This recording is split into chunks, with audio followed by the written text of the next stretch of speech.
The importance of physical self-care for deep, heartfelt connection and intimacy in your relationship.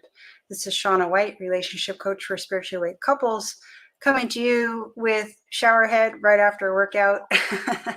And I wanted to talk about the importance of physical self-care, taking care of your body, and how that is requisite for really deep levels of heartfelt connection in your relationship.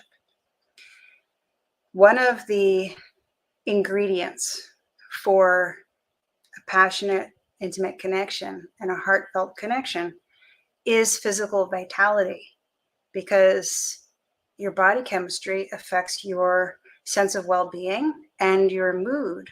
So one really big issue, okay, well let me back up for a minute, because we tend to think as humans that we can just live life however we want to. And what we do with our food is siloed over here, and what we do with our recreation and entertainment is siloed over here, and our relationship is siloed over there, and our work is siloed over there. But actually, all these things are related. So if someone tends to eat sugar, processed foods, white flour, these are extremely destabilizing to body chemistry and metabolic health. They can create this kind of foggy malaise and irritable energy, low energy, fatigue, bouts of overwhelm. And that, if that's how you're showing up for yourself, that's how you're going to show up in your relationship. Deep intimacy is an energetic sport, I'm going to say. What I mean is that the reason I say sport is because investing in yourself improves your condition for, and then thereby improves what you're able to show up for. So sports are like something that we do, that we prepare the condition of the body for, so that we can excel at the sport.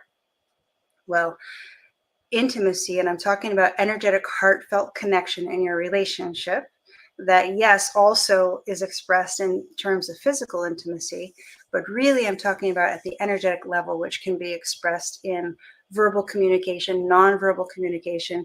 You can experience it in telepathic communication, literally, like thinking the same thing or thinking of your partner and then they call, like cool stuff like that, and really feeling heartfelt energy, that heartwarming heart smile with your partner.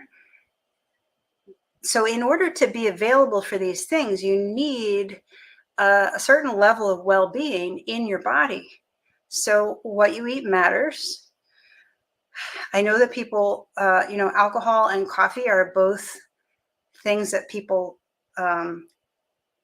drink, like kind of their cultural, I don't know, cultural, is an icon the right word? I'm not sure. Anyway, I haven't had coffee much, so I can't really speak to that, except that I do know that it stresses the adrenals, and it's also, I've done some study of subconscious programming and mind control, and coffee is one of the main substances for mind control, because it makes people more suggestible it makes the subconscious more available for programming, even while it enhances the ability of the conscious mind to focus. So anyway, so that's something about coffee. So make your own decision about coffee. But when it comes to alcohol, so my own experience of alcohol makes me feel sluggish the next day. And I only drink, if I ever drink, I drink like a tiny little bit, like the neck of a bottle of beer. Or I don't know if I've ever had a whole glass of wine myself. But I do feel the brightness of my mind is dimmed the next day. My energy is dimmed. So alcohol is not. It can be a happy thing for your mood, but it's not a happy thing for the body. Um, and by the way, I'm just throwing information out there. I'm not telling you what you should do. Watching TV, if there's a lot of that going on, and then we've also got our devices, which is a new improved form of TV. These things have a way of vacating, like taking the conscious mind kind of out of the way and going for a ride in a more subconscious way, and that state of mind is also open to programming. So the reason why I'm saying this is because if you or your partner like to veg out on different kinds of entertainment, you're going to be ingesting certain kinds of ideas from that entertainment. And those ideas can be part of some of the friction that shows up in your relationship. So, this is another element of fitness for intimacy. And the other thing is that, like, so my big thing, as you know, if you've been following me, intimacy, heartfelt, deep heartfelt intimacy, that's like soul moving intimacy, comes from bringing a spiritual perspective to how you approach your relationship. And what I mean by that is that um, in order to make intimacy effortless with your partner, you rebalance yourself using what I call spiritual principles. But it's really like what I mean by spiritual principles is that it's beyond the perception of self as an animal or a mammal. It's where you're actually paying attention to energy and balance and flow, and using subtle senses, like intuitive senses of your own energy. It's way more accessible to every individual than some people think. Um, so that's what I mean by spiritual. But the thing is, like, to really blossom in that quality of self-awareness and to find peace, your body chemistry also has to be peaceful. Now, you could, if you want to, you could be like, I'm such a great meditator that I can eat whatever I want. I can make my body chemistry a total wreck and I will still be peaceful because that's how strong my mind is. Sure, if you want to go that way, you can. But if your mind is that strong, and then you were to actually cultivate a peaceful chemistry in your body and let the natural, like, glow of well-being start to flower at the cellular level in your body, so that your body is smiling at the biochemical level, and then you combine that with your beautifully strong meditative mind, how much higher could you go in your spiritual awareness?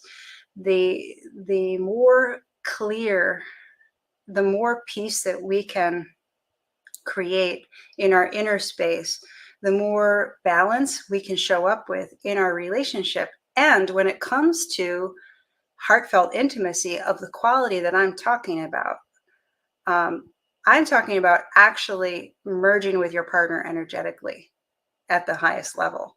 So, I mean, what I mean is that there are levels of intimacy, but the peak level of intimacy involves actually merging energetically with your partner. And sharing the present moment with your partner is a taste of merging energetically. But if your energy is low or your body chemistry is full of static because of sugar and TV and all these other substances that can mess with our body chemistry, your ability to take your partner in is much reduced. And there's stress there. There's stress in the system. And when we have stress in the system, we don't want to add extra information. And our partner's energy field is more information. So the quieter we can make our body chemistry for that sense of peace and well-being inside, the more reserves we have to show up for really beautiful connection with our partner, and to take our partner in, even if we're just saying hello for a minute and a half between activities. That minute and a half can be extremely deep if you have the peace in your being, mentally, emotionally, and physically, to to um, to have that freedom to actually really open your energy and take your partner in, even for that brief amount of time.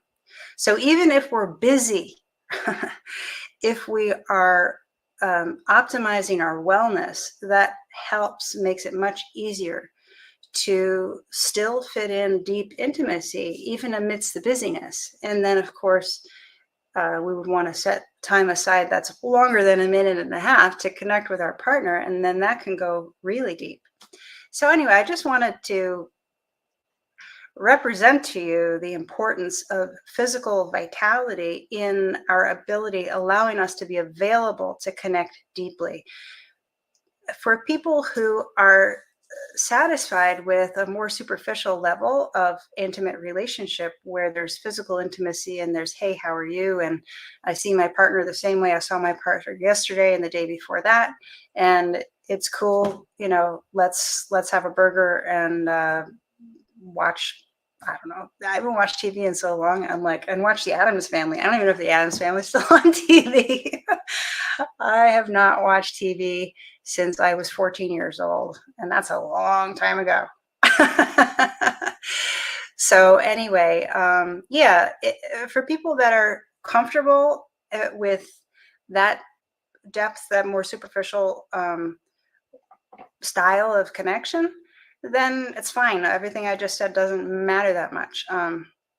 But when you really, really want deep connection, like you want to see how deep you can go, and you really want that soul stirring, heart opening, amazing, like, relationship is a crucible that takes us further in our spiritual development than we could ever go by ourselves. But these things feed each other: the physical fitness, the spiritual fitness, and the relational fitness. These all feed each other. So I wanted to come out and say that because, sometimes I get busy and I let go of my physical self-care. I put it off, I put it off, I put it off. And then the next thing I know, I don't have energy and I'm behind on my sleep schedule, off on my sleep schedule. And then I have an opportunity to connect with my partner and I'm too tired. Like, I don't feel like, I just don't have the, like, I'm like this, instead of like, I can hug you, right? So I have to remind myself that I have to prioritize my physical care so that I have the energy and the bandwidth for everything else that I want to show up like a superhero for.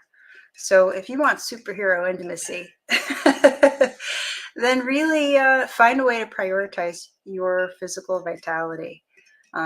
Even for work, it makes a big difference.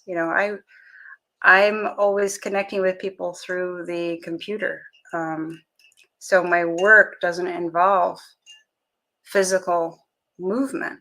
And if I don't do physical movement in other ways, then my energy at the physical level starts to atrophy. So I have to keep, it's counterintuitive. I think that the way that I would invest in my work is by showing up at my work.